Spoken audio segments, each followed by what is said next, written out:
saya sebagai moderator mengambil alih acara ini sampai 20-30 menit ke depan. Orang yang duduk di kursi terhormat sekaligus kursi keringetan istilahnya adalah guru kita semua, Mas Haryo, ya. Dan malam ini istimewa karena sejujurnya Mas Haryo, saya belum pernah mendapatkan jumlah pendaftar sebanyak ini ya untuk si level top. Jadi jenengan itu memecahkan rekor untuk tamu-tamu yang mendaftar. Tapi karena kami kan paketnya murmer, butuh disponsori oleh PGN atau perusahaan lain yang mestinya tahu diri. Jadi kami baru bisa untuk jumlah Zoom 100. Jadi yang lain nggak kebagian gitu. Ora popo. Ya kan ngantri itu lebih asik. Ya. Nah, yang menarik lagi, selain jumlahnya banyak, banyak juga yang direct message ke saya minta dikirimin link. Karena rupanya mereka tergabung di HFC, Haryo Fans Club. Gitu. Termasuk salah satu yang paling awal ngontak sejak subuh itu yang baju hijau rambut putih, saya nggak usah sebut namanya ya di gambar itu guru saya Mas Rene, beliau. Iya, dia langsung tahu gitu loh, oh ini Mas Haryo dulu di Patra Jasa, aku dong kenal gitu. Jadi kayak gitu deh, semuanya tuh ngomong merasa SKSD sama Mas Haryo. Nanti tentunya kita harus uji apakah betul mereka kenal atau memang Mas Haryo kan bawaannya emang asik dan jenaka, membuat orang selalu ngerasanya tuh deket gitu. Dan terima kasih yang udah bergabung, kita akan segera mulai ya. Bismillahirrahmanirrahim. Mas Haryo siap, kita ngobrol-ngobrol dulu ya. J. Apa kabar Mas? Sehat semuanya? Sehat. Assalamualaikum warahmatullahi wabarakatuh. Selamat sore. Salam sehat, salam bahagia. Pokoknya yang penting happy. Masya Allah. Mas Haryo, apa yang udah disiapkan buat malam ini? Cerita dong. Saya cuma pakai parfum aja. Habis mandi pakai parfum. Udah cukup. Insya Allah itu saya sedikit pede. Pas muncul ada guru saya Pak Dwi, jadi nggak pede lagi Mas Rene. Saya kasih kesempatan si baju hijau, rambut putih mengomentari. Aman Pak Dwi? Dari dulu emang Pak Haryo nggak pernah pede. Mati kita. Aduh. Enggak, itu bercanda aja dia. Ya orang yang sangat pede lah. Saya tuh sejatinya tuh udah dengar nama Mas Haryo sering gitu, tapi baru berinteraksi beberapa bulan yang lalu kita ketemu di Jogja ya Mas Haryo ya. Dan saya dapati satu keberuntungan besar buat kawan-kawan yang ada di industri stand up komik karena Mas Haryo ada di BUMN. Karena kalau enggak di BUMN kayaknya Mas Haryo bisa merajai stand up komik gitu. Jadi Panji Pragiwaksono, Ernest Prakasa tuh enggak akan kedengeran gaungnya, semuanya kalah gitu. Yang saya dapati juga dari obrolan di di kaki Bukit Manoreh itu ya. Terus kawan-kawan PGN tuh pada ngejogrok gitu. Terus Mas Haryo juga ngejogrok, lesehan. Saya melihat ada satu interaksi genuine yang asik banget gitu. Boleh cerita sedikit nggak sih filosofinya Mas Haryo tuh emang dari dulu udah jenaka, emang ini udah template dari pabriknya, atau ada satu proses yang mengantar Mas Haryo ke dalam format seperti ini gitu? Ya Mas, jadi ya saya hidup dari kampung di Jogja, ya mestinya menyadari ya, kalau misalnya ke Jakarta belajar, terus ketemu yang pinter-pinter, kadang-kadang nggak pede. Awalnya pasti semua kan kepengennya ini ya, memberikan satu kesan yang baik gitu ya. Nanti terserah lah, habis itu terjadinya kesannya baik atau enggak, tapi insya Allah kita kan selalu berusaha untuk itu, Mas. Terus kemudian ya dalam bergaul saya berusaha untuk nyari saudara, nyari sahabat. Kadang-kadang musuh atau orang yang nggak suka sama saya aja, saya deketin terus sampai dengan dia membuka diri lagi. Kadang-kadang ibu saya berpesan gini, Mas Rene.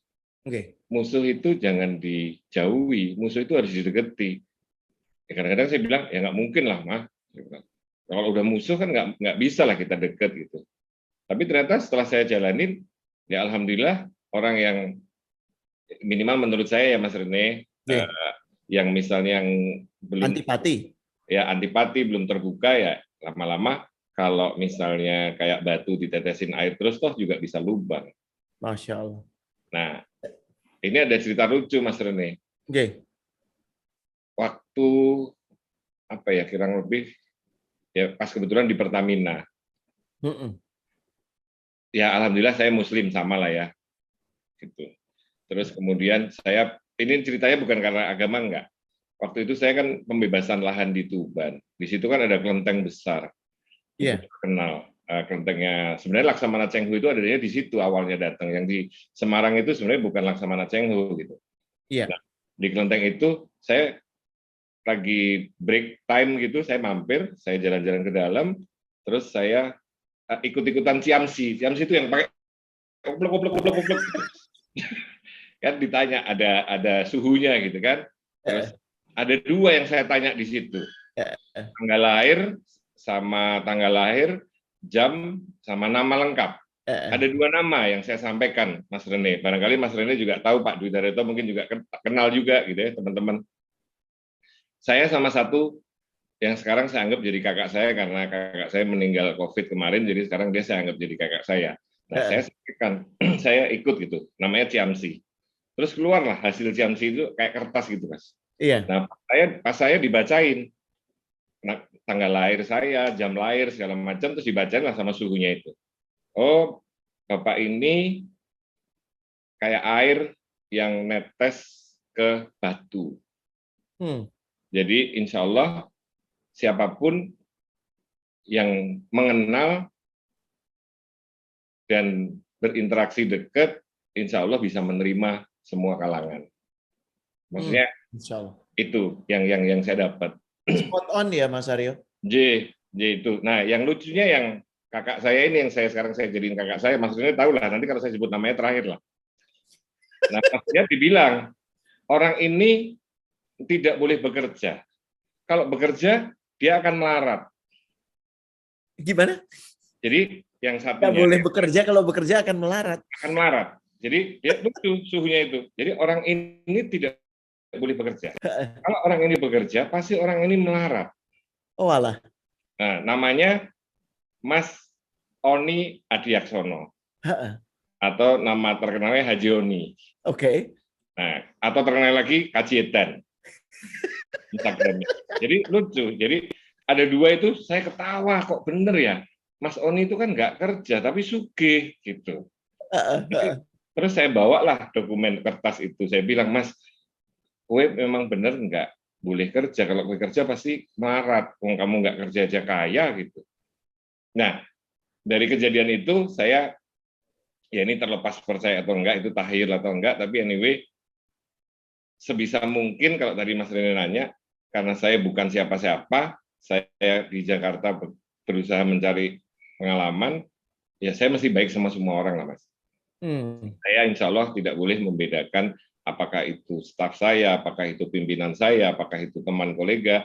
Ya kalau mereka mau saya ajak berteman, saya ajak bergaul dengan cara yang paling mendasar, ya insya Allah saya senang gitu Mas Rene. Mas Aryo, ini yang disampaikan bukan pertama kali saya dengar, dan saya yakin juga bukan pertama kali kita dengar. Tapi Mas Aryo benar-benar menghidupi itu, menghidupi apa yang tadi disampaikan.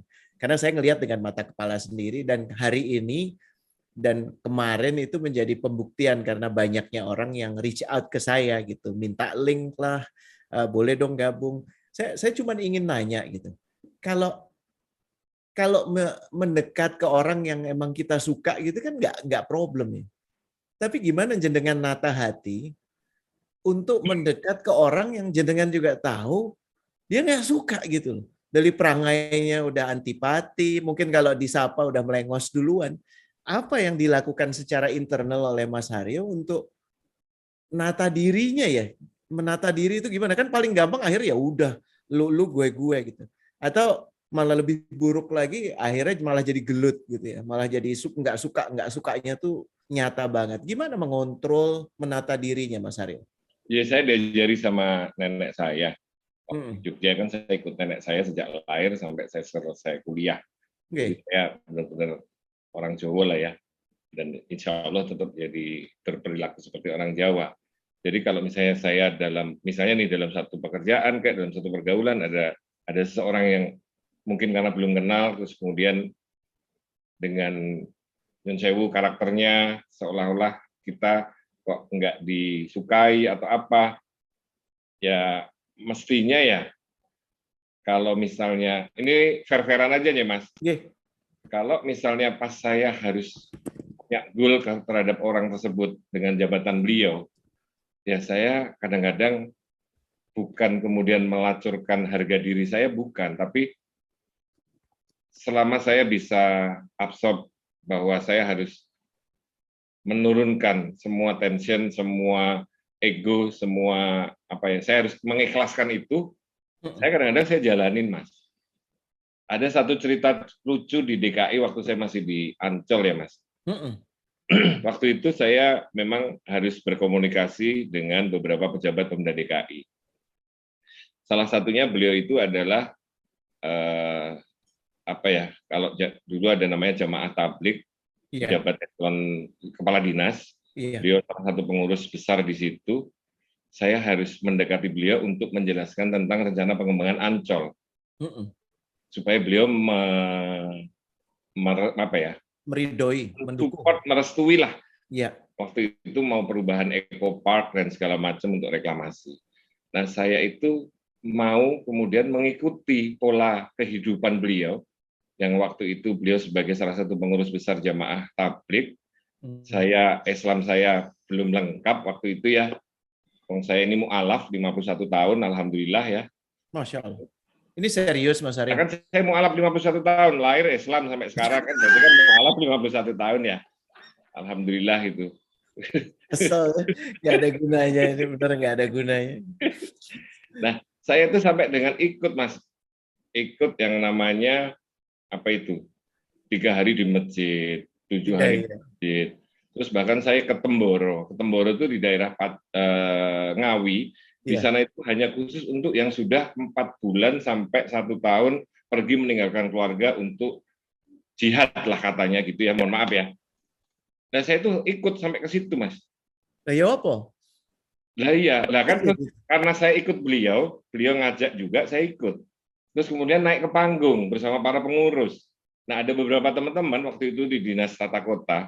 Ada beberapa teman di Dinas Tata Kota yang ikut, itu lucu ngomongannya. Saya waktu lihat Mas Haryo di panggung, kok ada satu orang yang ada kayak berasap ya kepalanya gitu. Jadi sampai segitu aja saya lakukan gitu untuk karena tugas sampai segitu saya lakukan gitu.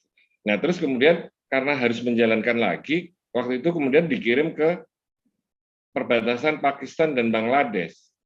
Mas Haryo ke sana?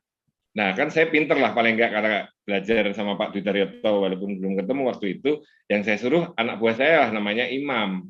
Saya bilang sama Imam Bu Febi, saya bilang, Mam, kamu mau ke luar negeri enggak? Saya bilang, maulah Pak. Nah, kamu ngurus paspor ya. Kemana Pak? Pokoknya keren deh. Ya, ngurus paspor dia Pak, terus kemudian dia senang mau ke Pakistan segala macam, dikasih sangu lah sama kantor. Terus ya Pak, saya mau pinjam koper. Jangan pakai koper Mas Imam, pakai tas ransel aja. Oh iya Pak, sudah pakai tas ransel, Mas Imam jangan lupa ya beli tempat tidur yang bisa digulung. Buat apa? Sudahlah dipakai kan nanti sholat segala macam lebih enak Mas kalau misalnya pakai yang lebih empuk gitu ya. Akhirnya dia senang berangkat Pak. Setelah seminggu dia pulang sampai Jakarta nangis-nangis Pak. Pak, saya ditipu sama Pak Haryo, laporlah ke direksi gitu ya Pak ya. Saya ditipu sama Pak Haryo. Di sana saya makan di dekat sungai apa, minum di situ, segala macam, tidurnya di alas. Alhamdulillah saya bisa menipu teman-teman Ancol dari ini satu contoh dari yang saya tipu yang lain ya. Ada Ari, ada Renon, ada Agung, macam-macam gitu. Ya, tapi alhamdulillah dikasih, ditekenlah sama beliau semuanya. Jadi everybody happy. Nah sampai segitu aja saya mau melakukan gitu. Nah, termasuk saya ketemu pertama kali waktu sama Pak Dwi Daryoto itu juga ada cerita. Mohon maaf ya Pak, moga-moga beliau nggak dengar. Bisa saya keluarin sebentar kok. Kalau nggak saya mute, jadi nggak bisa komentar. Waktu itu kan, saya pindahlah dari Ancol dengan satu proses yang barangkali agak aneh. Saya ngakunya di Ancol adalah saya buka sekarang. Apa yang saya lakukan. Saya mengundurkan diri dari Ancol, ngakunya saya sudah diterima kerja di Patra Jasa. Padahal demi Allah, demi Rasulullah, Pak Dar, saya ngelamar aja belum, Pak. Gitu. Itu saking pedenya aja saya gitu. Nah, terus kemudian, ya. Apa yang mendasari itu? Ini obrolan malam ini buat mengingatkan Mas Haryo dan kawan-kawan, ini on strategic yang barusan jenengan lakukan itu kayaknya nggak terlalu strategis. Nggak strategis dan jangan dicontoh. Karena ini benar-benar game yang kalau loss, ya selesai hidup kita gitu. Total loss gitu ya? Total loss. Waktu itu saya kemudian berupaya untuk menitipkan CV supaya bisa sampai ke levelnya Pak Dwi Daryoto sebagai direksi di Pertamina. Oke. Nah, ini menarik nih, menarik. Prosesnya ini nggak di. Tapi udah keluar ya, udah keluar dari Ancol. Sudah keluar, sudah nitip CV, nggak dipanggil-panggil, stres. Saya masuk rumah sakit pernah MMC hampir seminggu karena stres, Pak. Jujur banget. Iya, saya kan orangnya jujur ya. Iya, Masya Allah. Masya Allah. Masuk stres rumah sakit itu bukan karena sakit, karena malu kalau nanti sudah keluar dari Ancol, nggak diterima di Patra Jasa. Itu apa kata dunia itu sudah. Gitu. Wah, habis ngawur kok pokoknya. Saya waktu itu rapat komisaris, lagi BUD-BUC di pembangunan Jaya Ancol, sama Pak Trisna, saya lapor di situ, Pak, saya meminta izin. Ada apa, Pak Aryo? Saya mau resign. Kaget semua. Yang senang banyak sih, saya keluar yang senang. Khususnya direksi dan komisaris. Kayaknya saya tahu deh. Ya. Khususnya direksi dan komisaris, dan khususnya temannya Mas Wing sama Mbak Febi itu senang banget. Ya, tapi kan nggak boleh disebut nama. Nah, yang membuat saya stres itu sudah keluar dari Ancol hampir 3 bulan, tapi belum CV saya masih nggak jelas ini, saya ini dipanggil nggak nih di Patra gitu ya, minimal dipanggil lah gitu. Itu stres saya, Mbak Febi. Bulan Desember, November Desember 2015, saya sakit karena stres, malu. Saya bilang sama istri saya kalau nggak kerja di Patra terus kerja di mana ya gitu. Alhamdulillah Gusti Allah mungkin kasihan sama saya ya, dapatlah suatu proses yang kemudian bertemu Pak Dwi Daryoto untuk diwawancara sama beliau. Pas sudah di Patra Jasa kok ketemu lagi sama beliau, ternyata beliau komisaris utama saya. Lah kan orang pinter ya beliau ya Pak ya. Kayaknya partner pinter banget, ngerti lagi. Nah ya, iki wong pinter iki kayak piye caranya aku nyedai gitu ya. Gimana cara saya mendekati beliau dan biar beliau juga punya trust sama saya gitu ya. Ya kalau kerja ya saya mungkin biasa-biasa aja, beliau lebih pinter kan. Tapi kan bagaimana caranya ngapusi uang tapi yang dihapusi seneng ya, itu yang saya lakukan.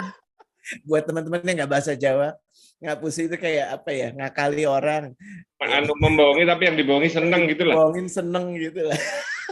Mohon izin ya Pak Dar, tapi saya kan benar Pak, maksudnya bekerja dengan baik Pak, izin Pak. Nah, alhamdulillah ya beliau malah support ya, moga-moga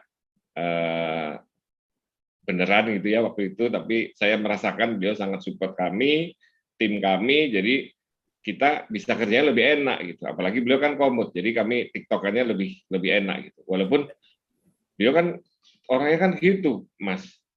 Galak gitu, Mas. Serem. Iya. Kayak motor tuh kalau udah ngegas gitu. Padahal cuman pernah satu waktu rapat BUD-BUC ya, Dewan Komisaris. Ini nggak ngomongin ya, karena kan beliau nggak ada. Beliau nggak ada di sini. Dia cuma ada namanya doang, tapi kan nggak kelihatan ya, moga-moga gitu ya. Pernah dalam satu waktu rapat itu, direktur keuangan saya baca laporan keuangan itu, beliau nggak puas, ya kan? Terus beliau WA saya nggak lihat karena saya kan mesti ngeliatin ya. Beliau WA saya nggak lihat, terus beliau nendang kaki saya, baca WA itu. Dan saya baca WA-nya. Besok ganti, gitu. Terus habis itu ngirim CV, cepret. Berarti sakti bener ini ya, Direktur Pertamina ganti direksi aja cuman by WA gitu. Bener, seminggu kemudian diganti Pak itu. Itu semakin saya takut sama beliau. Berarti kan nasibnya saya bisa kayak gitu, Mas Rene. Ya Allah. Terus? Ya, artinya bahwa beliau memang pengen dapat orang yang profesional. Baik. Gitu. Iya, betul. Orang yang bisa memahami lah, bisa tahu lah, bisa ngerti lah, gitu. Nah, nasib saya waktu di wawancara sebelum oleh Pak Dwi Daryoto, saya juga diwawancara oleh timnya beliau, orang perencanaan PIMR. Mereka nanyanya tentang keuangan. Nah kan saya bingung, ini kok orangnya pinter-pinter bener ya orang Pertamina ya nanya tentang keuangan. Setelah saya di Patra saya baru tahu, apalagi setelah saya kebetulan meneruskan beliau di Pertamina, kenapa dulu kok nanya agak susah-susah tentang keuangan. Loh, CV Bapak terakhir itu Direktur Keuangan PT Pembangunan Jaya Ancol. Oh iya ya lupa saya. Nah, orang ngerti Mas Rene. Ya itulah. Kalau tanya sejarah itu kayak gitulah Mas Rene. Ini kadang-kadang kita suka hilang ya di dalam bercandaannya, ini mana yang beneran, apa iya kayak gitu ya. Yeah. Tapi Mas Haryo, apakah ini kan kalau ngelihat smooth banget ya, kecuali sejak masuk MMC itulah ya. Iya, itu supaya MMC itu biasanya saya kalau habis masuk MMC itu pindah insya Allah.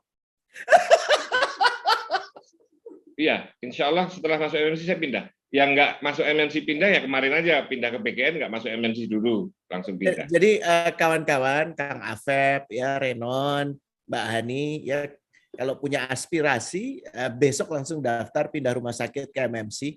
Ya itu kayaknya salah satu pembelajaran dari malam ini. Iya, Mbak Febi ke MMC dulu loh ya.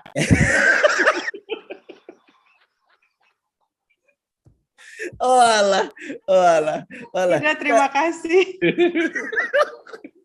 saya nggak yakin remaja Momogi yang ada di sini berani nanya karena semuanya yang diajukan itu benar-benar counter intuitif sama sekali. Tapi boleh nanya nggak Mas Haryo? Kalau ngelihat dari perjalanan jenjang pekerjaannya dari sejak insiden MMC itu, Direktur Pertamina, Direktur Utama PGN, ini jangan-jangan sebentar lagi jadi menteri gitu ya? Nggak tahu nanti modelnya menteri apa, di bagian apa. Menteri gitu. Ketoprak paling saya, Mas. Tapi saya pengen tanya nih, ini hasil desain pemikirannya Mas Haryo atau memang ada opportunity dimanfaatkan? Ya, yang pertama pasti saya bersyukur sekali, Mas Rene.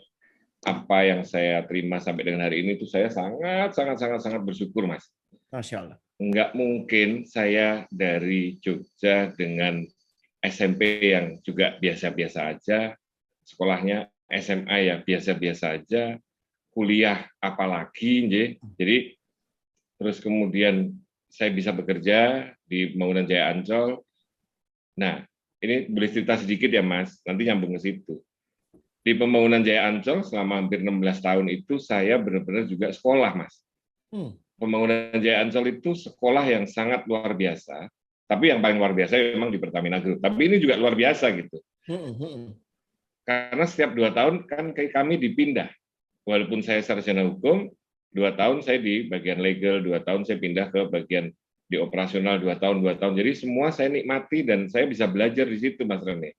Nah, insya Allah teman-teman ex-Ancol itu kalau keluar dari Ancol, yang saya tahu ya insya Allah mereka ada di atas rata-rata sedikit lah daripada teman-teman yang lain. Hanya masalahnya teman-teman Ancol nggak mau berani pindah, gitu. Terlalu ini sebenarnya saya mengenali ini kode keras gitu ya buat beberapa yang cengengesan yang ada di layar saya. Ya. Tantangan. Iya, jadi sebenarnya School of Pembangunan Jaya Ancol itu buat pegawai ya, bukan direksi ya, buat pegawai itu sekolah yang luar biasa. Karena bisa belajar operasional, bisa belajar sales, bisa belajar marketing, bisa belajar merchandise, semuanya bisa dipelajari di situ. Yeah. Kan saya pernah jadi manajer golf gitu ya, itu saya jalanin gitu. Nah, ini kemudian saya ke Pertamina Group. Nah, sangat bersyukur sebagai seorang Haryo yang bukan siapa-siapa sebelumnya mendapatkan kesempatan dan diberikan sama Gusti Allah jalannya ke Pertamina Group, ini sangat luar biasa. Jadi banyak pengalaman, banyak belajar, banyak berinteraksi. Subhanallah, pokoknya ini luar biasa. Tidak ada ya saya nggak bisa ngucap lah. Ini benar-benar satu berkah buat saya secara pribadi dan keluarga. Luar biasa di Pertamina Group itu saya belajar yang banyak sekali Mas Rene, yang sebelumnya saya nggak ngerti apa-apa. Iya. Dari jualan tiket kok disuruh ke ngurusi hotel. Kalau hotel pernah lah ya. Tapi kemudian di bidang properti kita rubah Patra menjadi perusahaan property development. Terus nerusin Pak Dwi Daryoto. Terus sekarang saya ke PGN. Alhamdulillah itu berkah yang luar biasa. So, ini yang saya alami. Tidak didesain oleh saya, udah pasti Mas. Semua Allah. Semuanya 100% karena Allah. Bukan karena usaha saya, itu udah pasti. Yakin 100% semuanya kayak Allah. Kalau gitu mungkin yang perlu saya tanyakan, gimana cara jenengan, Mas Haryo, memantaskan diri mungkin ya. Saya banyak berinteraksi dengan kawan-kawan Pertamina dengan segala hormat juga, dan tentunya ada apa ya, nggak akan dengan mudah mempercayai bos baru dari luar pula gitu kan, dan mungkin bukan dari industri yang sama gitu. Lagi-lagi kesempatan itu ada, tapi Mas Haryo nggak sekedar memanfaatkan kesempatan, tapi pasti ada yang dilakukan untuk kemudian bisa dipercaya lebih lagi, dapat ruang lebih lagi. Boleh tahu nggak pemikiran strategisnya untuk itu gimana, Mas Haryo? Nah itu. Apa ini masalah kenal siapa, ya, atau memahami arah organisasi ini kemana? Mungkin model-model kayak gitu yang kami perlu tahu gitu, Mas. Ya, yang pertanyaan tentang apa tadi? Pemikiran strategis, nah itu yang paling susah saya jawab, karena kan saya tidak pernah berpikir untuk lebih strategik. Saya menjalani apa yang ada di depan saya, itu saya jalani.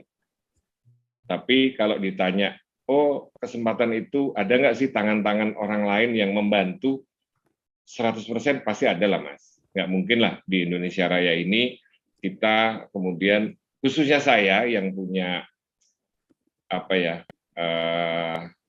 punya otak ya biasa-biasa aja gitu ya, pasti ada yang bantu lah, tangan-tangan orang lain yang membantu, kemudian dari mulai MMC bisa ke Patra Jasa gitu ya, pasti ada yang membantu. Jadi itu lompatan besar dalam hidup saya. Sejak mulai dari pembangunan Jaya Ancol saya sekolah, kemudian saya ke Pertamina Group di Patra Jasa, anak perusahaan yang relatif termasuk yang kecil gitu ya. Itu sudah pengalaman yang luar biasa, dan ya ini saya tidak berpikir strategik untuk ke arah situ, karena waktu itu saya ditanya, waktu saya memohon untuk nitip CV itu saya ditanya, kenapa kok maunya ke Patra Jasa? Iya. Emang senang jadi direktur hotel? Itu beliau nanya ya. Jawaban jenengan? Saya bilang, iya Pak. Saya bilang. Tapi kan saya nggak ngomong bahwa saya punya perencanaan Patra Jasa ini ternyata punya asetnya banyak, kemudian bisa saya develop menjadi yang kemarin hanya berbisnis di hotel, kemudian bisa kita buat menjadi property development, dan kan beliau nggak harus saya jelaskan ke situ, karena ketemu juga susah sama beliaunya. Gimana? Dibuktikan dulu maksudnya. Iya, jadi waktu beliau nanya ya saya cuma jawabnya, iya Pak, bener, pengen cuma mau jadi direktur hotel, ya itu aja lompatannya. So promise lo delivery high, yang dijanjikan biasa aja, yang di-deliver lebih dari itu. Bisa disebut begitu, Mas? Yang dilakukan lebih atau enggak, yang menilai saya guru saya tadi. Kita kasih kesempatan untuk beliau komentar, boleh ya Mas Haryo? Aku pengen dengar juga nih dari interaksi tadi. Boleh. Mas Pak Dwi, gimana waktu interview Mas Haryo itu ceritanya?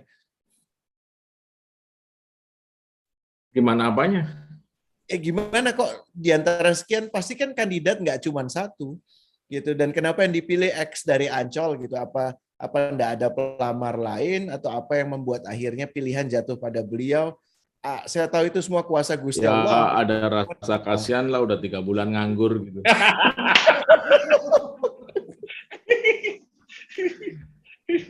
Nggak. Jadi gini lah ya, ada beberapa yang diceritain tadi itu terlalu disimplify aja sebetulnya sama Pak Haryo. Jadi sebetulnya nggak begitulah prosesnya. Jadi Pak Haryo tadi nggak cerita juga kenapa dia keluar dari Ancol kan? Enggak Pak.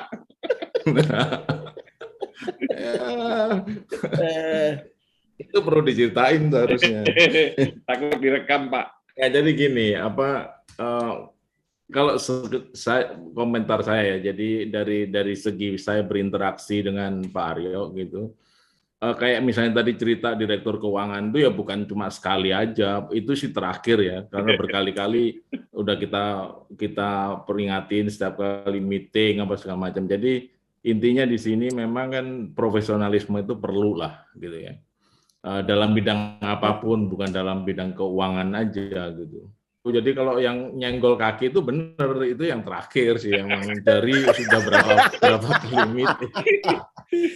Saya senang itu pasti mejanya nggak terlalu besar ya, masih bisa nyenggol kakinya soalnya, nggak perlu nyepak. Namun jadi kalau soal ya kompetensi apa segala macam, semua kan ada prosesnya ya. Jadi Pak Aryo nggak usah terlalu merendahkan diri gitu. Jadi intinya ginilah, kalau saya boleh sharing untuk teman-teman juga gitu, bahwa dalam suatu bekerja itu kan jejaring, ya, networking, communication itu perlu juga gitu ya, selain kompetensi gitu. Nah, honestly gitu ya, salah satu strength point-nya Pak Aryo itu memang di area situ gitu. Ya, jadi supel, kemudian communication, karena dengan begitu ada beberapa issues yang di luar Non apa teknis ya, non teknis, bukan masalah berhubungan dengan integritas enggak ya, tapi banyak sekali isu-isu, terutama contohnya di Patra Jasa dulu ya, bangsa tanah, bermasalah dengan beberapa orang, dan orang-orang itu kan juga ya jujurnya Pak Aryo ya, itu orang-orang penting juga gitu ya Pak. Dan dengan teknik-teknik yang komunikasi dan networking yang bagus tadi, itu bisa disesuaikan dengan baik gitu. Dan saya punya beberapa catatan sih dalam hal berinteraksi dulu, dan ini perlu kita sharing juga gitu ya. Dan ada beberapa legacy yang cukup cukup bagus dan prosesnya gampang. Legacy Mas Aryo. Salah satu contohnya misalnya dulu, halo. Ya Pak. Silakan Pak. Ya, contohnya misalnya kalau teman-teman lihat sekarang ada geraha Pertamina di sampingnya Gambir, ya. Itu prosesnya nggak gampang dulu, sampai kita dituntut bahwa itu kita merobohkan Wiperti, Wisma Pertamina yang dianggap sebagai heritage gitu kan. Memang Wiperti itu adalah wisma yang dibangun zamannya Pak Ibnu Sutowo dulu, dan itu dianggap sebagai wisma pertama heritage gitu. Akhirnya kita nggak mendebat, dan itu sampai masuk koran segala macam, nggak mendebat, tapi Pak Aryo dengan gigihnya mencari gitu sumber-sumber atau dokumentasi, bener nggak sih Wiperti itu heritage gitu. Ya ternyata akhirnya enggak, bukan termasuk heritage gitu. Akhirnya ya kita robohkan, kita bangun, dan impact-nya juga bagus, karena dulu kan banyak lah anak-anak perusahaan Pertamina itu, termasuk perusahaannya Pak Gunung itu kan dulu PGE, PHE itu kan nyewa di gedung-gedung milik swasta gitu ya. Nah itu bisa dikumpulkan di situ dan dikelola oleh Patra Jasa. Itu kan salah satu bentuk efisiensi ya. Terus bagaimana merobohkan hotel Patra Jasa Cirebon yang sekarang sudah cukup megah gitu ya. Terus kemudian bagaimana kita mengurus tanah-tanah yang bermasalah dan puluhan hektar itu di Ujung Menteng lah, di Golf Ahmad Yani Surabaya. Ya. Dan kalau dengar ini Pak DWD jadinya memang ya Mas Aryo tuh emang nggak senang memajukan pencapaian-pencapaiannya, tapi justru divalidasi oleh cerita dari Pak DWD gitu, apa yang kiprah yang sudah beliau tunjukkan. Dan yang paling nyata tadi bagaimana bahasanya ya, beliau punya cara elegan buat berhadapan dengan orang lain terkait isu-isu pelik gitu mungkin ya. Gitu ya Mas Haryo ya? Itu kayaknya Insya Allah lah. Itu trademarknya jenengan ya kayaknya. Karena selalu ada penugasan pelik yang banyak yang udah angkat tangan kayaknya nggak asik. Tapi jenengan bisa cari cara, baik itu lewat kegigihan, ngerjain imam, ngirim imam. Kok masih disuruh pulang ya? Mestinya kan nggak pulang ya. Dia bisa jadi syekh di sana itu. Di Pakistan sama Bangladesh.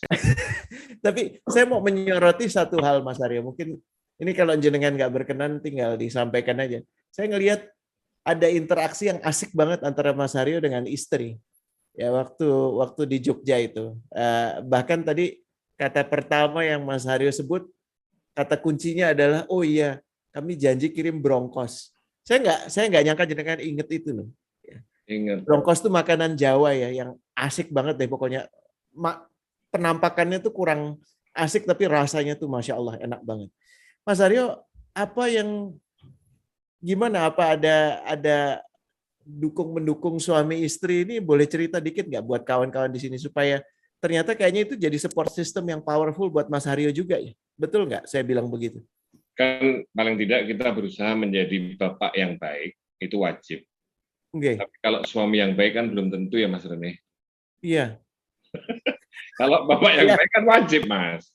Iya betul. Suami yang baik kan kita berusaha, gitu ya. Ini istriku manggut-manggut, benar.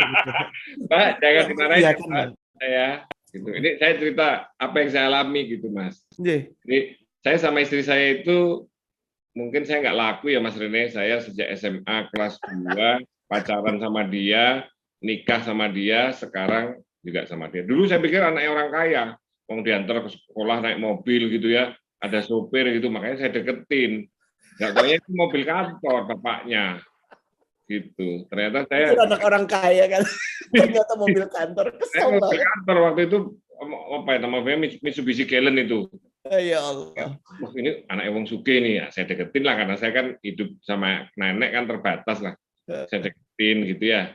Terus nggak tahu ya, setelah lama tahu, oh, rumahnya juga di Jogja di Jalan Utama ya, jalan apa namanya? Lupa saya. Jadi ya udahlah saya deketin, alhamdulillah kok ya mungkin kasihan dia mau. Jadi saya pacaran hampir 9 tahun, terus saya nikah sama dia. Nah ceritanya lucu lagi. Nah, ini saya dong Mas namanya supaya kita paham. Jadi alhamdulillah saya salah satu yang bersyukur di sini dari seluruh ibu dan bapak yang hadir. Saya ini alhamdulillah nikahnya ijab kabulnya 2 kali pernah, terus mertua saya 2, istri saya 1. Gimana ceritanya? Gak asik ya. Itulah yang saya alami. Jadi saya itu penuh kali-kali aneh-aneh lah hidup saya ini. Pak Gunung senyum-senyum itu. Besok saya ditelepon sama Pak Gunung itu. Kok iso toh Mas? Gitu. Jadi dan itu baru saya tahu kalau istri saya itu Arab ternyata. Masya Allah. Kan saya setengah ketipu Mas Rene, gitu loh Mas. Masya Allah. Jadi ya itulah banyak gitu kejadian. Jadi sekarang alhamdulillah saya hidup bersama jamaah ya, walaupun harus saya alami ini. Jadi kalau cuman ditipu sama yang lain gampang, saya udah di rumah hampir 30 tahun sama orang Arab ya, jadi harusnya lebih kuat lah. Istri saya di samping dengerin senyum-senyum. Salam hormat buat Ibu, Masya Allah. Mbak, kangen Mbak, Masya Allah. Lari dia, malu. Aduh.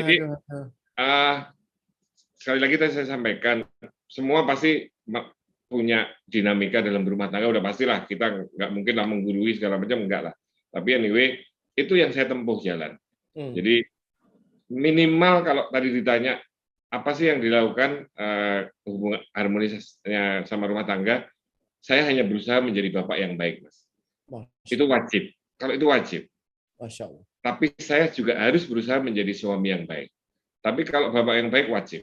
Kenapa saya ulang-ulang terus? Biar istri saya tahu bahwa ya kalau saya kadang-kadang salah jangan diomelin gitu. Makasih Mas Aryo sudah bicara on behalf of semua suami yang nggak berguna yang ada di sini malam ini. Ya. Apalagi suami-suami sekarang ini adalah korban dari film Layangan Putus. Udah pastilah, coba ini teman-teman, saya suruh bikin petisi, pasti taken. Aduh, kayaknya butuh dibuat film tandingan dari PGN disponsori di kampung di sana. Masya Allah. asik ya, support system dari keluarga ternyata nggak ada duanya juga. Ya, waktu itu kebetulan waktu kira-kira tahun 2015 awal segala macam, salah satu direksi Patra Jasa itu sering ketemu saya, namanya Pak Mardiono. Beliau direktur operasi kalau nggak salah waktu itu di Patra Jasa sebelum saya masuk. Nah, beliau diskusi sama saya. Pertama, beliau diskusinya adalah Patra Jasa punya beberapa aset, bagaimana kalau dikerjasamakan sama Ancol untuk dikembangkan lah, maksudnya dikerjasamakan dengan Ancol gitu. Kalau nggak salah waktu itu beliau menawarkan untuk yang di Anyer, sama beliau katanya juga punya hotel yang bagus bintang 5 di Denpasar di Bali. Dekat bandara itu. Bandara. Nah, kami berinteraksi. Terus saya tanya gitu ya, oh banyak banget ya asetnya, lokasinya bagus-bagus dan semuanya milik Patra, cuman semuanya kan non recurring bisnisnya ya Mas, nggak ada yang semuanya bisnisnya recurring, nggak ada yang non recurring gitu di Patra Jasa kan. Nah ini kalau ada yang dibuat sebagian jadi non recurring kan lumayan gitu. Besar langsung gitu ya, dijual gitu ya, tapi kan nggak boleh aturannya, maksudnya belum ada aturan itu sebelumnya. Nah makanya saya, wah itu kalau saya bisa ke Patra kayaknya asik juga ya, bisa punya land bank yang banyak, tapi sebagian bisa dijadikan bisnisnya menjadi recurring dan non recurring gitu. Artinya value-nya jadi naiknya lebih tinggi. Ya alhamdulillah waktu di Patra ya tidak semua, karena hanya izinnya kan cuma sedikit yang boleh gitu. Tapi anyway itu kan juga udah sangat, waktu itu meyakinkan Pak Komut saya, kenapa mau dilepas? Kalau mau dilepas dasarnya apa? Aturannya apa? Sebagai anak perusahaan BUMN boleh atau tidak, segala macam. Nah saya pakai sebenarnya yang ada di Ancol gitu loh. Di Ancol ini kan kalau akhir-akhir tahun kurang duit kan jual kapling kan ya. Bukan begitu Bu Febi sama Mas Wing? Udah enggak. Oh sekarang udah enggak ya? Udah habis kapling. Karena udah habis, udah tak habisin dulu itu. Masya Allah. Nah saya pakailah mekanisme yang ada di Ancol. Ternyata secara pencatatan akuntansinya mesti dicatatkan sebagai inventory, dan itu harus dituliskan melalui RUPS. Nah, proses ini yang kemudian kita propose ke pemegang saham di Pertamina. Ya memang kan Pertamina bukan bisnis properti. Nah, ini yang tadi disampaikan Pak Dar, menyampaikan satu pemahaman baru tentang properti kan agak sulit di Pertamina. Apalagi Patra Jasa bukan core bisnisnya. Artinya ya nggak dianggap juga sama holdingnya gitu. Nah, tapi kan harus meyakinkan itu. Nah, ini yang kemudian support dari pengurus itu kan bagus. Nah, ini yang saya lakukan. Posisi katanya jenengan sangat memuliakan ibu. Ya, semua pasti pengen berusaha untuk memuliakan ibu kita masing-masing, sudah pasti ya Mas Rene. Insya Allah. Kebetulan ya mungkin semua berupaya lah, pastilah sayang sama ibu, sama bapak gitu ya. Nah, saya alhamdulillah salah satu yang kebetulan tidak pernah merasakan kasih sayang seorang bapak. Jadi saya ditinggal bapak saya itu umur saya 1 tahun. Terus kemudian ibu saya menjanda sejak umur, waktu ditinggal bapak saya itu umur ibu saya 21 tahun. Masya Allah. Ibu saya menjanda, bekerja, dulu juga pernah bekerja. Kalau boleh tahu Bapak kenapa, Mas Aryo? Nah, waktu kecil kalau saya ditanya, waktu SD, kan selalu ditanya, bapakmu jadi apa? Bapakmu jadi apa? Bapakmu kan ada yang bilang jadi tentara, jadi dokter, jadi ini. Kalau saya jawabnya, bapakku wis mati ayo, apa kowe? Gitu. Masya Allah. Terus setelah SMP saya ditanya, bapakmu meninggal kenapa? Kebanyakan nanya, saya bilang pasukan Garuda, ketembak. Udah saya kira gitu aja. Ya ampun. Padahal enggak, kebanyakan makan permen karet mungkin ya, jadi ususnya lengket. Mas Aryo. Nah itu ibu saya single mother, terus kerja di Jakarta, saya di Jogja, membiayai saya gitu ya. Nah, saya ya siapa lagi yang harus diutamakan ya? Beliau masih ada, Mas? Alhamdulillah sekarang malah lebih kaya dari saya karena kegiatannya lebih banyak. Salam hormat buat beliau ya Mas Aryo. Minta doanya juga amin. Kita yang ada di sini, Masya Allah. Saya berusaha, saya taruh di handphone, saya taruh di handphone alarm jam 13.00. Itu everyday. Kontak beliau. Saya telepon, insya Allah. Masya Allah. Itu yang saya lakukan. Gitu. Jadi jam 13. Jadi bagus ini kawan-kawan mulai diaplikasikan, pasang ya. alarm untuk telepon ibu, kirim pesan ke ibu. Nah, ini ada satu yang saya lakukan ya, tapi barangkali mungkin bapak-bapaknya nggak setuju, tapi kalau ibu-ibu pasti yakin setuju. Sebagai seorang istri pasti setuju. Tapi mungkin Mas Wing nggak setuju, Pak Gunung nggak setuju, Pak Afeb nggak setuju, gitu ya. Yang saya lakukan, Mas, dari seluruh penghasilan saya sejak saya kerja di Ancol, saya masuk Ancol tahun 96 atau 97, gaji saya semuanya saya serahkan ke istri, Mas. Masya Allah. Gitu, Mas. Pasti nggak ada yang setuju kan, gitu. Istri jenengan ya? Iya, ibunya anak-anak saya gitu, Mas. Alhamdulillah. Diperjelas. Iya. Nah, di situ saya kadang-kadang merasa kayaknya aku dapat berkah nih, karena semuanya saya kasih ke istri gitu. Nah, istri saya yang membelanjakan saya gitu. Sampai sekarang, alhamdulillah, walaupun sekarang agak lebih besar lah ya, setiap hari dapatnya sekitar 200.000 sampai 300.000 ya, sanggup. Sanggup ya? Sanggup. Waktu di Patra, di Ancol 100.000. Waktu di Pertamina saya bilang, Mah, mbok aku ditambahi kan aku direktur dan Pertamina, izin lah gitu ya, uang saku gitu ya. Ya alhamdulillah dapatnya 200.000 awalnya, tapi naik jadi 300.000. Aduh, alhamdulillah. Nah, itu menjadi kenal Mas Haryonya sekarang di traktirnya lebih banyak nanti kalau ketemu ya. Itu tambahan berkah loh ini teman-teman khususnya yang muda-muda. Mas Haryo setelah PGN nanti mau kemana gitu? Ya, jadi sama seperti teman-teman direksi yang lain ya. Jadi kita ini kan, dan saya ini kan cuman dikasih amanah apapun yang selama masih dikasih amanah ya saya ikutin gitu. Saya nggak minta. Saya minta hanya pada saat saya ke Patra Jasa. Yang lainnya saya nggak minta, insya Allah. PGN ini kan selama ini di PGN Group, alhamdulillah melayani seluruh pasokan baik itu ke industri, ke PLN, ke pupuk, semua. Industri ya Mas Haryo? Ya, nah kalau gas untuk masa transisi memang salah satunya sebelum ke energi terbarukan kan karena fosil sekarang sudah mulai ditahan oleh beberapa banyak aturan lah, banyak regulated lah kalau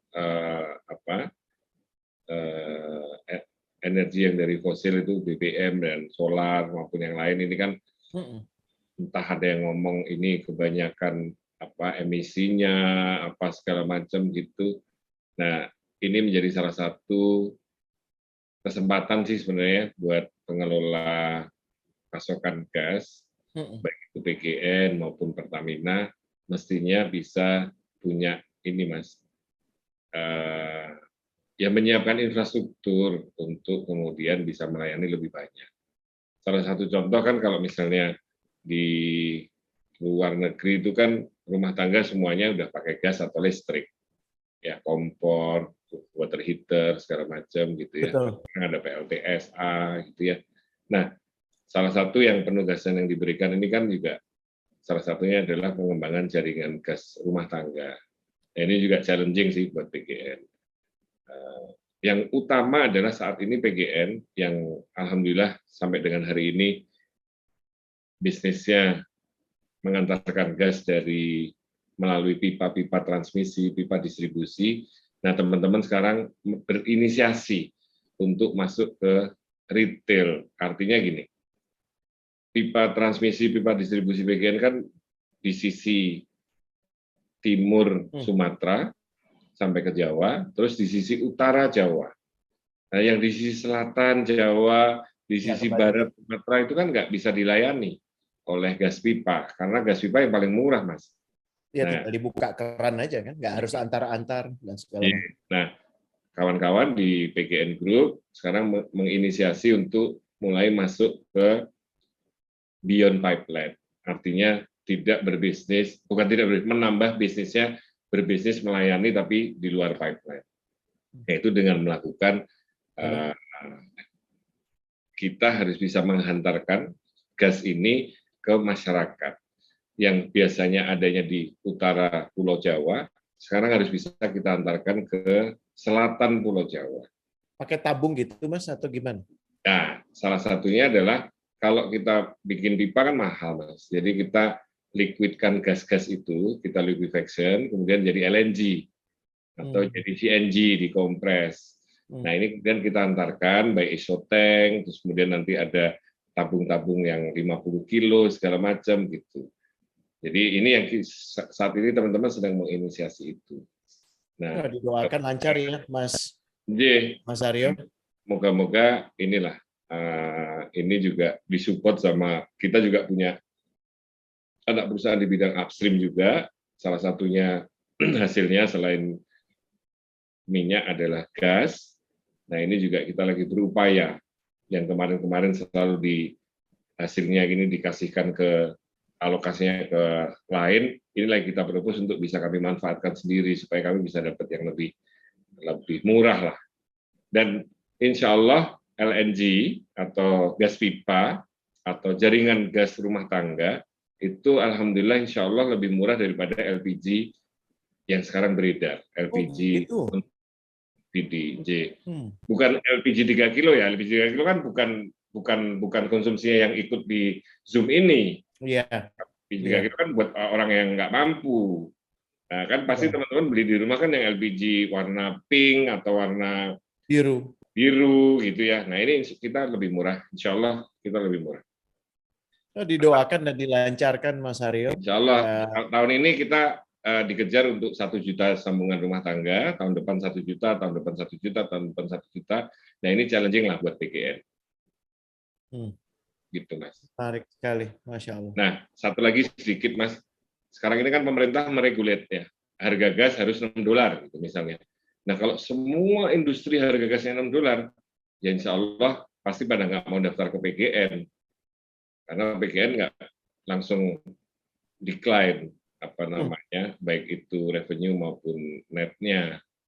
Nah kita sekarang mesti harus berpikir keras nih untuk punya portofolio dengan regulated harga tadi. Dan salah satu jadinya pemerintah itu membatasi di untuk industri supaya industri bisa bergerak, investasi bisa bergerak. Harapannya kapasitas ekspor bisa bergerak, harga gasnya diturunkan menjadi $6 per mm gitu ya. Nah inisiasi kawan-kawan PGN ada 2 dan ini alhamdulillah lah kami senang lah, kami bangga nih teman-teman PGN pada mikir buat ke depan gitu ya. Yang pertama ya kita harus punya portofolio untuk yang tadi saya bilang bermain di retail supaya marginnya lebih tinggi. Yang kedua PGN diminta, teman-teman minta ke saya, harus ikut di dalam masuk berinvestasi di industri yang dapat harga $6 juga. Jadi di sisi lain kita yang mengantarkan, tapi kita juga dapat manfaat dong dari pemerintah punya suatu pabrik atau industri yang dapat harga $6. Jadi kita dapat manfaat juga dari situ. Integrasi vertikal jadi ya Mas Aryo ya. Tapi untuk detailnya urusan yang pinter-pinter lah di PGN kan, saya kan orkestrasi aja. Makasih. Kalau yang saya alami, saya nggak punya cita-cita yang tinggi waktu saya masih muda ya, karena masa muda saya kan juga tidak bisa diceritakan dengan baik. Tapi paling tidak cita-cita saya salah satunya dulu tuh waktu kerja di Ancol ya jadi direktur Ancol lah pasti cita-citanya gitu ya. Tapi setelah dari Ancol saya terus terang Mas, nggak punya saya cita-cita kemana-mana itu. Nah kejadiannya ya pas 2015 aneh-anehan itulah. Ya sebenarnya sih awalnya sejak 2010 lah mulai ada sedikit sama Pak Dirutnya segala macam gitu ya. Terus lama-lama saya nggak betah, saya bilang ya udahlah saya. Sesi khusus dong, cerita dong itu Ibu Feb. Ini kayaknya perlu nih. Pelajaran sejarah Ancol kayak juga butuh sebagai alumni. Jangan, ini lawannya Pak Menteri, janganlah. Siap. Jadi Mbak Indah izin boleh kita bercita-cita Mbak Indah. Karena kadang-kadang idealisme waktu kita muda punya cita-cita. Tapi paling tidak Mbak supaya memudahkan kita di dalam bekerja. Pada saat kita bekerja di situ kalau kita sudah merasa cocok misalnya ya insya Allah ya sudah siapa sih yang paling tinggi di situ? Ya saya pengenlah yang menjadi paling tinggi di situ. Nah itu yang saya hadapi gitu ya. Nah kalau misalnya ditanya apakah nanti punya cita-cita tempat lain apa segala macam, insya Allah saya takut membuat cita-cita untuk ke tempat lain, karena kalau di BUMN sekarang itu yang pasti adalah ketidakpastian. Ya kita nggak tahu kapan diganti, kita nggak tahu kapan terus segala macam, karena ya intinya kita hanya bisa bekerja dengan lebih baik. Terus kalau cita-cita, ya ini kalau bahasanya Mas Rene sebagai guru saya di spiritual, ya sebaik-baiknya orang adalah orang yang memberikan manfaat lebih banyak kepada orang lain. Itu yang saya usahakan. Itu aja. Jadi apa ya? Semua orang pasti berbeda ya Mas Tio. Cuman paling tidak dalam kehidupan yang saya jalani, saya harus punya dan harus gini artinya gini. Di dalam satu korporasi itu kan kerja bareng ya, kerja tim. Tapi kalau kerja tim nggak ditambah dengan trust, ya menurut saya kok kurang lengkap, Mas. Harus ada trust. Trust itu baik dari kita kepada tim kita, maupun tim kita kepada kami sendiri. Kalau misalnya, Yun Sewu, saya memberikan saran, memberikan arahan untuk melakukan A, B, C, D, nggak saya kasih trust, mereka juga mungkin teman-teman mengerjakannya nggak ikhlas gitu. Tapi teman-teman begitu juga dengan gitu. Jangan-jangan kalau misalnya saya kerjakan ini, nanti saya bisa menerima dengan ikhlas nggak? Nah, kadang-kadang memang trust tidak bisa dipaksakan ya Mas Tio. Harus dibuktikan dengan apa yang kita lakukan, Mas Tio. Saya bukan seorang teman bukan seorang sahabat, bukan seorang pimpinan yang apa ya istilahnya ideal, bukan, tapi paling tidak saya berusaha. Saya berusaha minimal misalnya contoh, kalau ada tim minta keputusan, ya hari itu putus. Karena apa? Mereka kan khususnya di operasional di segala macam kan pasti pengen sesuatunya kan cepat. Gitu, Mas. Paling tidak kita masih membuktikan dengan apa yang kita lakukan di keseharian kita di perusahaan atau di kantor.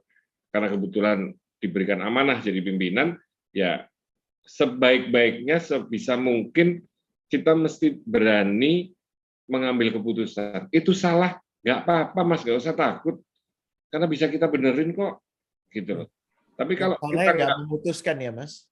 Jadi yang penting kalau ada tim kita minta atau nanya ke kita, Pak ini bagaimana keputusannya, A atau B Pak? Oke, A ya. A ternyata salah, ya kita benerin. Daripada kita nggak ngasih keputusan. Nah kadang-kadang nggak semua Yun Sewu pemimpin itu macam-macam ya Mas. Pemimpin itu dari mulai manajer kita, kepala departemen kita, wakil direktur kita, dirut kita gitu ya. Nah, ini kita harus cepat memberikan solusi kepada tim kita. Nah, ini yang kita harus biasakan sih Mas. Ya kalau misalnya Yun Sewu, ini teman-teman bagian mungkin ada yang nggak suka lah, saya kadang-kadang tension atau apa gitu ya. Ya habis tension ya kita ngeriung lagi dong. Berupaya, artinya harus kita jalin itu. Dan kalau katanya teman-teman, katanya Mas Sony juga, Bapak itu dirut, ngapain minta maaf? Gitu. Kadang-kadang saya habis marah, saya WA ke grup, saya minta maaf ya, tadi saya marah, saya khilaf, moga-moga ke depan lebih baik gitu. Nah itu malah ditanya ngapain minta maaf gitu. Nah ini kan kehidupan yang saya jalanin. Gitu. Karena kalau saya nggak minta maaf, orang masih marah, orang yang nanti bukan saya meninggal ya, orang yang nanti meninggal kan saya repot Mas. Tony mau meninggal duluan nggak? Silahkan kalau mau gitu ya misalnya. Gitu ya. Tapi kan itu yang membuat saya takut gitu kadang-kadang. Jadi selalu saya berusaha untuk minta maaf lah. Bicara soal humility ya, being humble mungkin. Gimana sih Pak menjaga itu sebagai nature atau dipelajari atau diusahakan? Mungkin intisari pertanyaannya kurang lebih seperti itu. Karakter kita, apa yang kita bawa, ya mestinya jangan dibuat-buat lah gitu loh. Mentang-mentang sudah jadi pimpinan terus Yun Sewu ya, yang biasanya mau makan di warung sekarang enggak, misalnya yang biasanya minta rokok temennya sekarang enggak gitu ya. Ya mbok wis biasa aja gitu. Wong kita juga enggak istilahnya Yun Sewu, kita kalau enggak kalau enggak dibantu sama tim kita enggak bisa sukses kok. Gitu. Sukses kita itu enggak kerja kita sendiri, pasti kerja dari tim kita. Nah, kalau tim kita nggak support, kita nggak ngasih trust, kita nggak mendorong, kita nggak memberikan interaksi yang baik, saya yakin juga pasti nyun sewu entah diganjel lah, entah apa, entah dicoba lah. Nah, itu pasti kita juga alami lah, teman-teman juga pasti alami lah, masuk di tempat tertentu, tempat baru pasti dicoba lah. Saya sama teman-teman PGN juga sudah sering kok dicoba gitu ya. Itu. Kalau jadi pemimpin, jadi siapapun lah, jangan merubah dong karakter kita gitu. Ya. Kalau memang dari dulunya kita senang makan gado-gado di pinggir jalan, ya makanlah itu. Dulu sering nongkrong bareng, duduk di bawah, ya begitulah gitu. Berteman ya berteman, jangan jaim lah Mas Rene. Ya. Kita nggak boleh jaim gitu. Karena jadi antara di depan publik, di Instagram dan aslinya ya sama, nggak usah dicitra-citrakan gitu. Maksudnya Mas Aryo itu ya? Iya, satu itu Mas. Yang kedua, ya jadilah diri kita sendiri aja deh. Ya. Karena kadang-kadang yang sewu begitu kita jadi, misalnya nih kita jadi pemimpin terus kita seolah-olah minta dihormati segala macam. Janganlah, sekarang udah nggak zamannya begitu kok. Gitu. Iya betul. Terus kita harus menghormati tim kita loh. Karena mereka yang kerja loh Mas, bukan kita loh. Betul. Loh, Mas Helmi, semuanya kan yang kerja teman-teman itu. Saya kan cuma tengah-tengok, udut-udut, tengah-tengok, ketawa-ketiwi. Yang kerja kan tim PGN semua yang kerja keras. Gitu. Masya Allah. Benar banget. Powerful itu, ya reminder yang powerful buat ya, semua. Alhamdulillah saya bisa membohongi, tapi yang dibohongi seneng lah Mbak Febi. Jadi yang saya sampaikan ke teman-teman sebenarnya sama sih, sampai sekarang juga sama sih Mbak Febi. Jadi ya kalau bisa kita mengikut ke iramanya teman-teman, kita pasti ngikut lah ya. Terus kemudian kita kepengen juga teman-teman kan juga kerja kalau perlu 24 jam, 7 hari seminggu. Kalau di Ancol modelnya dulu gitu Mbak, 24 jam, 7 hari seminggu, itu benar-benar itu. Mereka mau kok melakukan itu untuk perusahaan. Yeah. Gitu. Nah, tapi kan teman-teman ini kan memang pengennya ini ya, apresiasi lah. Apresiasi itu macam-macam, nggak harus itu apresiasi itu jabatan, itu uang, itu bonus, bukan sih. Kawan-kawan tuh apresiasinya paling gampang kok. Selama kita itu memang bisa masuk ke hati mereka sebagai teman. Mas Wing, izin nambahin. Ini ya teman-teman Ancol, jenengan suruh kerja 7-11. 7 kali apa? Kok 7-11 sih? 7 hari. 7 kali 24/7. 24/7. Mbak Febi aku rapatnya iso bahasa Inggris. Jadi pokoknya 7 gitulah. Ya. Mereka dengan ikhlas yakin itu very easy, teman-teman di Ancol. Asal nyun sewu, hatinya kita bisa dapat. Hatinya dapat dari mana? Bukan dari jabatan, bukan dari uang, tapi kita enabler sama mereka.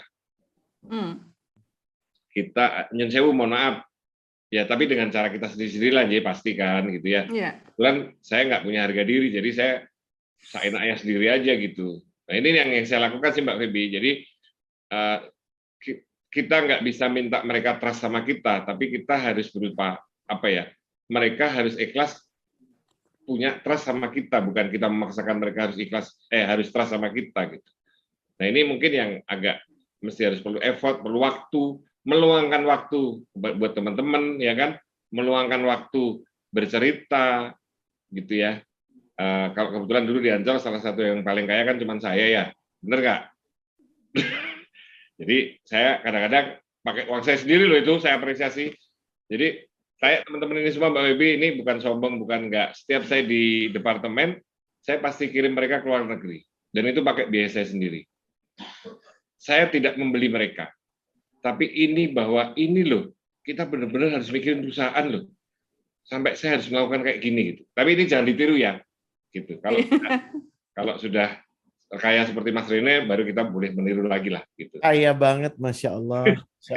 Jadi terima kasih untuk doanya. Amin, gitu ya. Kadang-kadang mereka nggak perlu nyun sewu yang kayak gitu, enggak sih, itu contoh jelek lah. Tapi anyway, selama kita bisa enabler, Insya Allah, khususnya teman-teman di Ancol, nggak hanya di Ancol yang ternyata di Patra Jasa, di Pertamina. Insya Allah juga di PGN sekarang gitu ya. Dan legacy itu Insya Allah juga akan ada kok, akan berjalannya kok legacy kita. Legacy kita by genuine dari pemikiran kita, kayak by genuine dari pemikiran tim kita kayak. Nah kan tinggal masalah ngebungkusnya ya Mbak Feb. Iya, betul. Bungkus untuk kepentingan korporasinya. Iya. Nah, ini yang jalanin sih Mbak Feb. Benar. Jadi kan Mas waktu itu kan 16 years, 16 tahun kan di Ancol dan Mas Haryo melakukan hal itu. Kemudian Mas Haryo punya keberanian untuk keluar dari your comfort zone gitu kan ya. Dan ternyata the way you are doing di Ancol itu ternyata berlaku di mana-mana juga ya Mas ya. Untuk yang dibangun adalah rasa ya, hati itu yang nggak bisa dibeli gitu kan ya Mas ya. Iya. Jadi ya itu sebenarnya saya insya Allah saya pengen deket sama semua teman-teman, cuman karena keterbatasan waktu ya mesti dengan cara yang berbeda-beda kadang-kadang gitu. Iya. Baik Mas. Thank you Mas Haryo. Thank you Rene. Saya tiap mengawal disuruh-suruh sama Mbak Febi sama Mas Wing untuk sama teman-teman Ancol, saya 24 jam 24 jam 7. Nah itulah bahasanya. 24/7. Nah itulah bahasanya. Pinter-pinter lah itu. Nggak apa-apa, jadi 25 juga boleh. 58 juga boleh. Mas Haryo, maaf nih ada pertanyaan silakan. Mas Haryo dealing sama pressure gimana ya? Kayaknya banyak yang ada yang DM ke saya dan dia minta banget direspon sama Mas Haryo.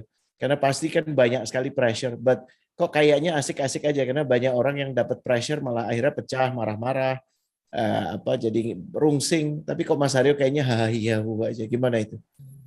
Kan kadang-kadang kalau kita nangis kan nggak boleh dikasih lihat ya sama orang lain. Masya Allah. Jadi di balik tawa itu ada tangis gitu maksudnya? Nggak nangis lah. Kalau pressure udah pasti banyak lah. Apalagi kebayang sih Mas. Kayak di Pertamina kemarin gitu ya, dialami lah semua di Pertamina pasti ngalamin pressure lah, di PGN gitu ya, di mana-mana pasti ada lah Mas. Kalau apa yang saya lakukan selama pressure itu tidak mengganggu harga diri saya bisa terima dan hadapi. Kenapa saya keluar dari Ancol? Karena pressure sudah melanggar harga diri saya. Masya Allah. Saya keluar. Izinkan kami mengucapkan doa agar Mas Haryo senantiasa diberikan usia yang panjang, amin, usia yang penuh manfaat dan barokah. Amin. Apapun nanti keputusan di bulan April, kami yakin nanti kawan-kawan yang akan bertemu dengan Mas Haryo selepas April dimanapun itu juga akan merasakan kejenakaan yang sama. Itu jangan bosan ya Mas ya untuk diajak di sini, kongko-kongko di sini, dan kawan-kawan nanti Reni akan posting di kolom chat. Kami kan dalam proses mengejar ketinggalan dari Atta Halilintar. Jadi tolong pastikan di follow YouTube kami gitu ya. Udah 3.000 loh WD gitu ya. Langsung ditaruh sama Reni. Makasih ya. Dan jangan lupa like juga dong karena pendapatan kami diperoleh dari situ. Mas Haryo, salam hormat buat Ibu. Salam hormat untuk kawan-kawan PGN juga dan teman-teman Ancol. Terima kasih. Mohon maaf kalau ada salah kata, salah perbuatan. Wassalamualaikum warahmatullahi wabarakatuh.